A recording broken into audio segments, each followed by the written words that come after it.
पुदीना आउ मैंगोर सरबत गोटे थर जी पीची ना सी आउ गोटे थर निश्चित मागिकी पीब। एते टेस्टी एते रिफ्रेशिंग पूरा मूड पूरा फ्रेश हो से आपण आंब नहीं जिवे चोपा छड़े छोट छोट काटी नेबे आउ अल्प टिके आंब टिके कोरिकी रखिदेवे स्लाइस करके पुदीना आंब कटा आंब पुदीना कंचा लंका गोटे आउ टिके अदा टिके लूण कला लूण स्वाद मुताबक टिके चीनी आउ जीरा टिके आउ टिके बरफ आइस क्यूब मिसेकी ताकू टिके प्लेन ग्राइंडिंग करदेवे।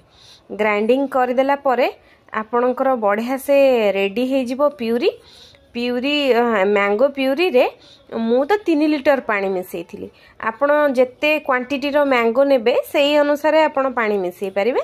मु टिके ठंडा पानी मिसई देथिली टिके जलजीरा 2टा पैकेट पकई नेली स्वाद मुताबक लूण कला लूण भी टिके एडजस्ट करके नहीं नेली चाखिकी आउ गोटे लेंबूर चोपा को टिके कोरिकी पकईदेली से लेंबूर बास्ना आसिले बढ़िया लगे।